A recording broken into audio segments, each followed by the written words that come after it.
आप सभी का अभिवादन। महाकवि कालिदास प्रणीत अभिज्ञान शाकुंतलम नाटक के प्रथम अंक का हम अध्ययन प्रारंभ कर चुके हैं और अभी तक हमने 26 श्लोकों का अध्ययन कर लिया है और इसके आगे का अध्ययन हम आज प्रारंभ करते हैं। राजा दुष्यंत वृक्षवाटिका में पहुंच चुके और वहां पर बैठकर उन्होंने शकुंतला और उसकी दोनों सखियों प्रियंवदा और अनसुया से बात की और शकुंतला विषयक संपूर्ण वृत्तांत को जाना। उसके पश्चात राजा दुष्यंत ने शकुंतला और उसकी सखियों की, विशेष रूप से शकुंतला की, जो वृक्षों का सिंचन करने की अवस्था थी और जो उसका परिश्रम था, उस परिश्रम से उत्पन्न जो शारीरिक अवस्था थी, उसका वर्णन किया। क्योंकि प्रियंवदा ने ये कहा शकुंतला के पुनः पुनः कहने पर कि मैं चली जाऊंगी, यहाँ से चली जाऊंगी, यह असंबद्ध प्रलाप कर रही है। प्रियंवदा ने कहा कि तुम मुझे पहले अपने 2 वृक्षों के सिंचन के उधार को चुका दो, तत्पश्चात तुम चली जाना। तो उस अवस्था में राजा कहता है कि यह बहुत थकी हुई हैं और फिर उसके बाद का कथानक यहाँ से प्रारंभ होता है कि राजा कहते हैं तद अहम एनाम अनृणाम करोमि, तो मैं एनाम इस शकुंतला को अनृणाम करोमि, ऋण से मुक्त करता हूँ।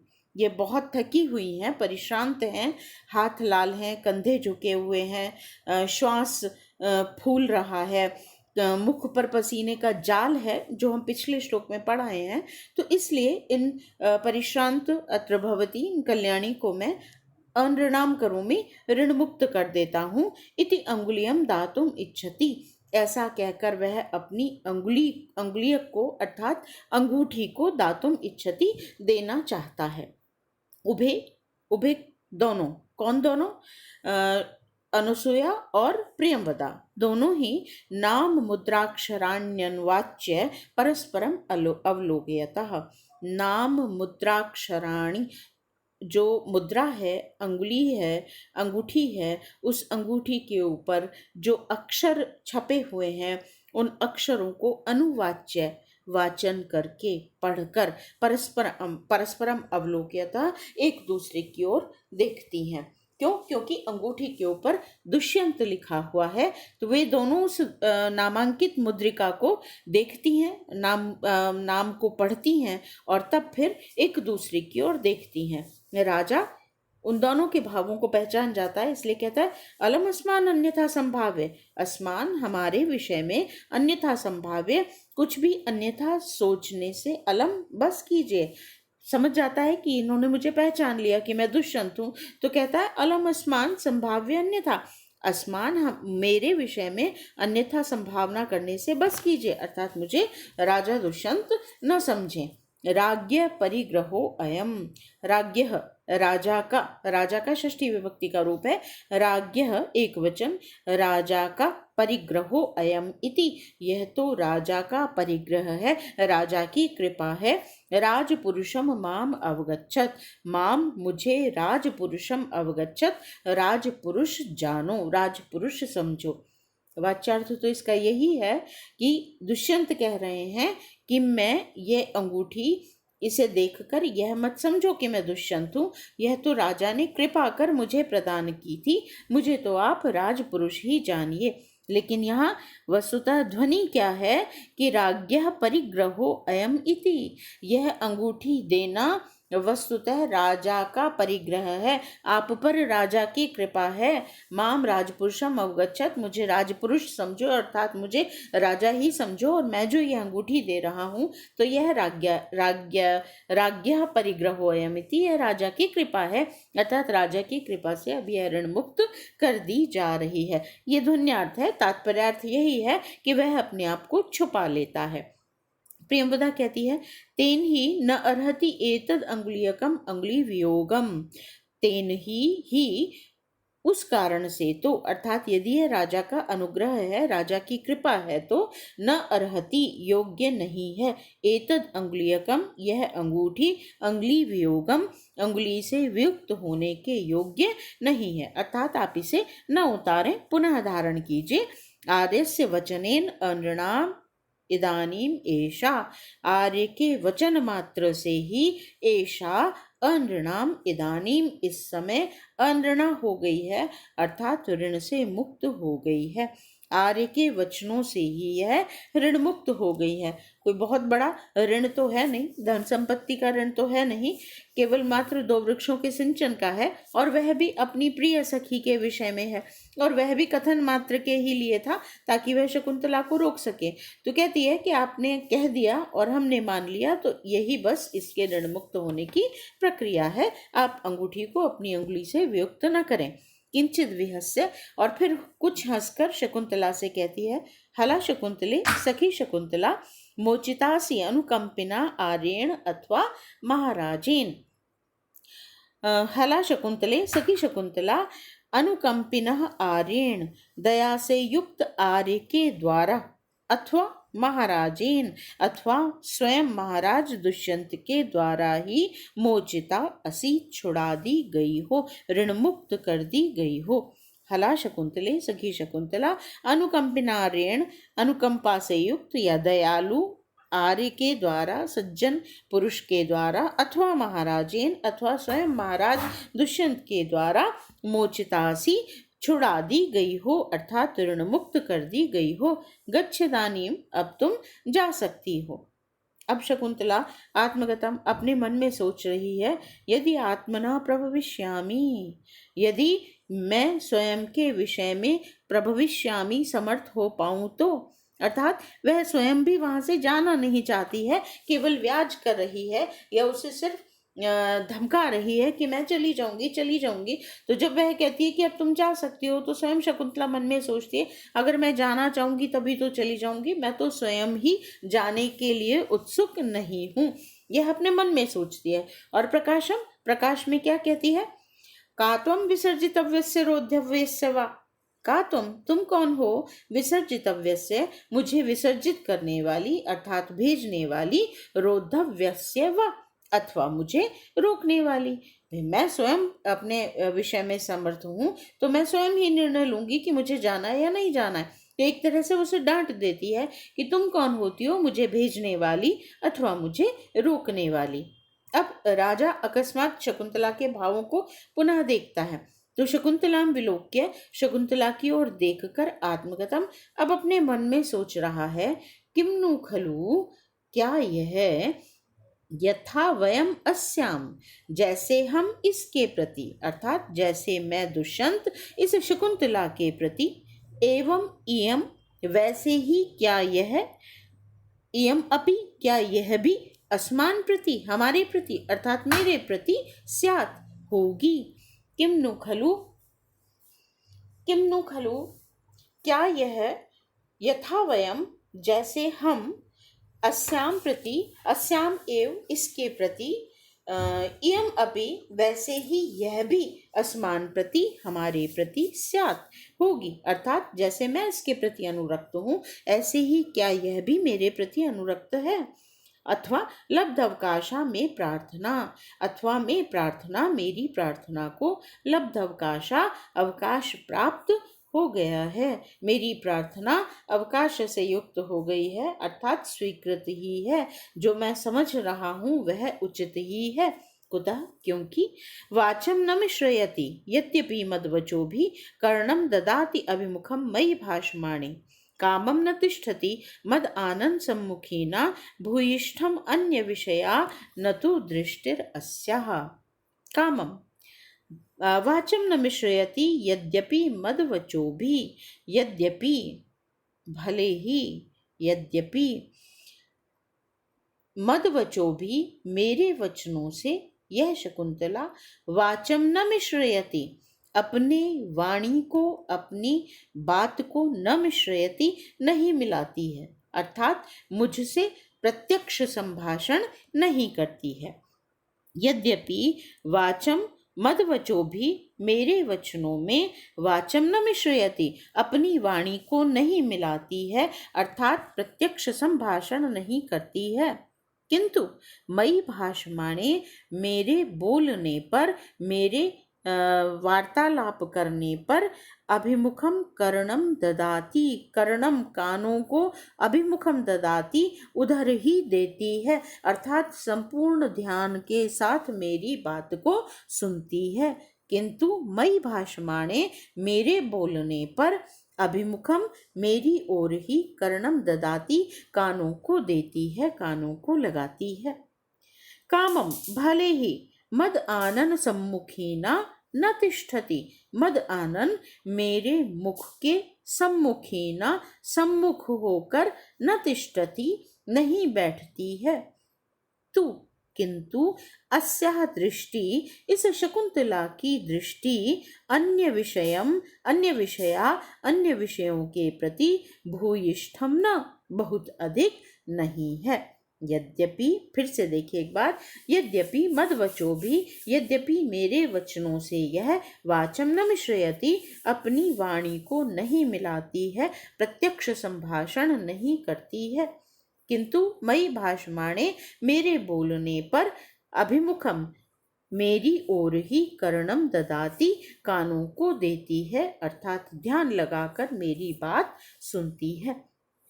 कामम भले ही मद आनन सम्मुखीना, मम आननस्य सम्मुखी, मेरे मुख के अभिमुख होकर, न तिष्ठति नहीं बैठती है। यद्यपि यह मेरी ओर सीधा अपना मुंह नहीं करती है, यह सीधे सीधे मेरी ओर मुख करके नहीं बैठती है, किंतु अस्याः दृष्टि, इसकी जो दृष्टि है, इसका जो ध्यान है, वह अन्य विषया भूयिष्ठम न, अन्य विषयों पर भी, भूयिष्ठम बहुत अधिक नहीं है, अर्थात अन्य विषयों के प्रति यह सोच नहीं रही है, उन पर ध्यान भी नहीं दे रही है। इसका ध्यान यद्यपि पूरी तरह से मेरे ऊपर ही है, बस मेरी ओर मुख करके नहीं बैठती है, सीधे सीधे मेरी ओर नहीं देखती है, सीधे सीधे मुझसे वार्तालाप नहीं करती है, किंतु इसके कान, इसका ध्यान दोनों ही वस्तुतः मेरी ओर लगे हुए हैं। यह बात दुष्यंत को शकुंतला के विषय में अनुभव होती है, और तब वह यह कहता है कि लब्ध अवकाशा में प्रार्थना, मेरी प्रार्थना को अवकाश मिल गया है, अर्थात यह भी मेरे प्रति उसी प्रकार से अनुरक्त सी दिखाई देती है जैसा मैं इसके प्रति अनुरक्त हूँ। अब यहाँ व्याकरण देखिए, यद्यपि पद है, यदि पद और अपि पद दोनों को मिलाएंगे हम, तो यहाँ पर इको यणचि सूत्र से यण धातु होगी। यदि का ई है, उसके आगे अकार है, तो ई का य में परिवर्तन होगा, और अ जो है वह य में मिलकर यद्यपि पद बनेगा। तो सूत्र है इको यणचि, यद्यपि यण संधि है। ददाति अभिमुखम, ददात्यभिमुखम, ददाति और अभिमुखम, यहाँ भी यण संधि है। ददाति का ई कार जो है वह यण में यकार में परिवर्तित होगा, तो यहाँ भी इको यणचि से यण संधि हुई। भाषमाणे पद है, देखिए, भाष धातु और उससे शानच प्रत्यय करेंगे तो भाषमान पद बनेगा, भाषमान, और भाषमाणे बोलने पर ये सप्तमी विभक्ति का एक वचन है। मिश्रयति, मिश्र पद है, उससे णिच प्रक्रिया और फिर लट लकार का रूप बनेगा, मिश्रम करोति, मिलाती है। णिच प्रक्रिया कहते हैं प्रेरणा के अर्थ में, किसी को प्रेरित करने के लिए, प्रेरणार्थक बनाने के लिए धातु से णिच प्रक्रिया होती है। णिच का ई शेष रहता है और ई फिर यण में परिवर्तित होता है तो यकार हो जाता है। इस तरह से मध्य में यकार आकर मिश्रयति बनता है।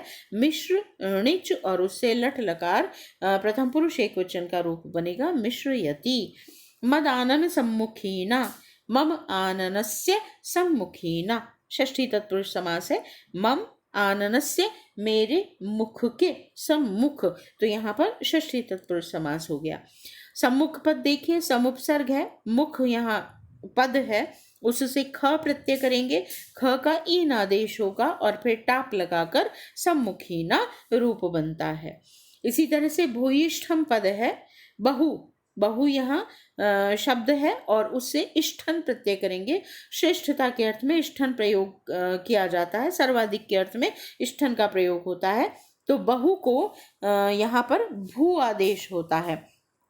बहोर लोपो भूच बहो, ये सूत्र है और उस सूत्र से बहु को भू आदेश हो जाता है और तब भू और इष्ठन और इष्ठस्य यिट च, इस सूत्र से इष्ठन के आदि का लोप होता है और यिट का आगम होकर फिर भूयिष्ठ रूप बनता है। अन्य विषय, अन्य विषय यस्याः सा तथोक्ता, बहुव्रीहि हो जाएगा। अन्य विषय यस्याः सा तथोक्ता, ये शकुंतला के लिए बन जाएगा जाकर। अन्य विषया न अन्य विषयों के प्रति नहीं है, शकुंतला की दृष्टि का विशेषण हो गया। दृष्टिरस्यः, यहाँ पर ससजुषोरु सूत्र से विसर्ग के स्थान पर क्या कहते हैं, सकार रकार आदेश होगा। ससजुषोरु, पहले विसर्ग को सकार और फिर सकार को रु आदेश होगा। तो दृष्टि अस्या, दृष्टिर अस्या, रकार और रकार में अकार मिलकर दृष्टिरस्या रूप बन जाएगा। अलंकार की बात करें यहाँ तो यहाँ पर समुच्चय अलंकार है। सहेतुक कार्य का निदर्शन है। सहेतुक, हेतु दिए इन्होंने, क्या हेतु दिया, अभिमुखम कर्णम ददाती, मेरे ओर कान लगाती है, और अन्य विषया दृष्टिरस्या भूयिष्ठम न, अन्य विषयों के प्रति इसकी दृष्टि बहुत अधिक नहीं है। तो दो हेतु यहाँ पर दिए और उससे अनुराग की उत्पत्ति रूप कार्य का निदर्शन किया। अनुराग की उत्पत्ति हो रही है इसमें, इस कार्य को सिद्ध करने के लिए या बताने के लिए दो हेतु दिए, कर्णम ददाती और अस्या दृष्टि अन्य विषया तु न, ये दोनों कारण दिए जाने से और फिर अनुराग रूप कार्य की उत्पत्ति का कथन किए जाने से यहाँ पर समुच्चय अलंकार है और साथ ही अनुप्रास अलंकार है। चकानुप्रास प्रास और वृत्त्यानुप्रास अलंकार का प्रयोग है। छंद बसंत तिल का है, 14 वर्णों का छंद है। पहले भी कई बार मैं आपको बता चुकी हूँ। उक्ता बसंत तिल का तब जा जगौगा, तगण भगण जगण जगण और तब जा जगौगा, तगण भगण जगण जगण और गुरु। तो इस तरह से बसंत तिल का छंद है, यहाँ पर 14 वर्णों का होता है। इसका लक्षण आप पीछे मैंने लिखा हुआ है, बताया हुआ है आपको, तो देखिएगा और उसे ध्यान से पढ़िएगा। यहाँ पर ठीक है, यहाँ पर इस पद्य की जो व्याख्या है वह समाप्त हो जाती है। अब हम आगे मूल कथानक पर फिर चलते हैं। नेपथ्य, नेपथ्य से आवाज आती है, भो भो तपस्विनः, अरे अरे तपस्वियों, सन्निहितास तपोवन सत्व रक्षायै भवत, सन्निहिता भव, सन्निहित हो जाओ, भवत आप सभी सन्निहित हो जाइए, तत्पर हो जाइए, तपोवन सत्व रक्षायै, तपोवन के सत्व प्राणियों की रक्षायै, रक्षा के लिए, रक्षायै चतुर्थी विभक्ति है, चतुर्थी विभक्ति, रक्षायै रक्षा के लिए। तो सन्निहिता सन्निहितास तपोवन सत्व रक्षायै भवत, आप सभी तपोवन के प्राणियों की रक्षा के लिए सन्निहित हो जाइए, तत्पर हो जाइए। प्रत्यासन्नः किल मृगया विहारी पार्थिवो दुष्यन्तः, क्यों सन्निहित हो जाइए, क्योंकि मृगया विहारी, मृगया का विहार करने वाला, मृगया के लिए निकलने वाला, पार्थिवः दुष्यन्तः, राजा दुष्यंत, प्रत्यासन्नः निकट ही उपस्थित है, प्रत्यासन्न है अत्यंत निकट है। तुरगखुर हतस्तथा हि रेणुर विटप विषक्त जलार्द्र वल्कलेषु पतति परिणत अरुण प्रकाशः शलभ समूह इव आश्रम द्रुमेषु। क्यों कहा ऐसा कि मृगया विहारी पार्थिव दुष्यंत प्रत्यासन्न है, निकट ही है। देखिए, तथा ही क्योंकि, तुरग खुर हतः रेणु, तुर्गाणाम खुरई हतः, घोड़ों के खुरों से, हतः मारी गई, प्रताड़ित की गई अर्थात उड़ाई गई, रेणु धूली। विटप, विटप कहते हैं शाखाओं को, विषक सूखे हुए हैं, लटके हुए हैं, लंबित। जलार्द्र, जल से आर्द्र, गीले। वल्कलेषु, वल्कल वस्त्र वाले, जिसकी शाखाओं पर सुखाने के लिए गीले, जल से गीले वल्कल वस्त्र लटकाए गए हैं, ऐसे। परिणत अरुण प्रकाशः, परिणत होते हुए, डूबते हुए अर्थात संध्याकालीन, अरुण सूर्य के, प्रकाश प्रकाश के समान, रेणु धूली विटप विषक्त जलार्द्र वल्कलेषु, जिनकी शाखाओं पर जल से गीले वल्कल वस्त्र विषक्त लटके हुए हैं, लंबित हैं, ऐसे आश्रम द्रुमेषु, आश्रम के वृक्षों पर शलभ समूह इव पतति, शलभ समूह के समान, टिड्डियों के दल के समान, पतति पड़ रही है, गिर रही है। फिर देखिए, तथा ही क्योंकि तुरग खुर हतः रेणु, तुरग घोड़ों के खुरों से हतः उड़ाई गई, प्रताड़ित की गई, उठाई गई रेणु धूल। कैसी धूल? परिणत अरुण प्रकाशः, जो संध्याकालीन परिणत होते हुए, पकते हुए अर्थात संध्याकालीन अरुण सूर्य के प्रकाश के समान लाल वर्ण वाली है, रक्त वर्णी है, ऐसी रेणु धूल विटप विषक्त जलार्द्र वल्कलेषु, जिसकी शाखाओं पर जल से गीले वल्कल वस्त्र विषक्त सूखे हुए हैं, सुखाए गए हैं, ऐसे आश्रम द्रुमेषु, आश्रम के वृक्षों पर शलभ समूह इव पतति, टिड्डी के दल के समान पतति गिर रही है। क्या भाव निकल रहा है यहाँ पर? देखिए, जैसे टिड्डियों का दल बहुत बड़ा होता है और अकस्मात आन पड़ता है, इसी तरह से जो धूल है वह भी अधिक मात्रा में है, उड़ी हुई धूल जो है वह अधिक मात्रा में है और एक साथ आकर आश्रम के वृक्षों पर गिर रही है।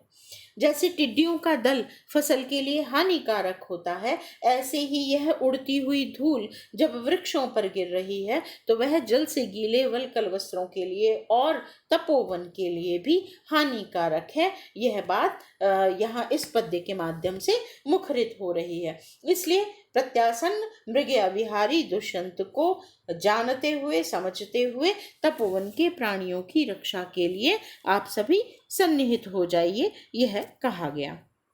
व्याकरण देखिए यहाँ, तुरग खुर हतः, तुर्गाणाम खुरः तई हतः, तुर्गाणाम घोड़ों के, खुरः खुर, यहाँ षष्ठी तत्पुरुष हो गया, और तई उनके द्वारा, हतः उड़ाई गई, प्रताड़ित की गई, मारी गई, तो यहाँ तृतीय तत्पुरुष हो जाएगा। विटप विषक्त जलार्द्र वल्कलेषु, विटपेषु शाखाओं पर, विषक्तानि सूखे हुए, जले जलों से, आर्द्राणि आर्द्र, वल्कलानि वल्कल वस्त्र हैं, ये शाम जिन पर, तेषु ऐसे आश्रम वृक्षेषु, ऐसे आश्रम के वृक्षों पर, तो तेषु ये वृक्ष का विशेषण बन जाएगा जाकर, इसलिए यहाँ बहुव्रीहि समास हो गया एक तो, और विटपेषु विषक्तानि वृक्ष की शाखाओं पर सूखते हुए, सप्तमी तत्पुरुष हो गया यहाँ पर। विषक्त पद है, विउपसर्ग है, शद सद धातु है उसका शद हो जाता है और फिर इक्तः प्रत्यय, तो विशद बन जाएगा। विषक्तानि बहुवचन है ये प्रथमा का।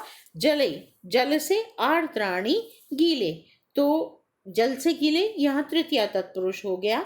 वल्कलानि वल्कल वस्त्र हैं, ये शाम जिन पर, तेषु ऐसे, ठीक है। तो विटपेषु विषक्तानि ये हो गया आपका सप्तमी तत्पुरुष।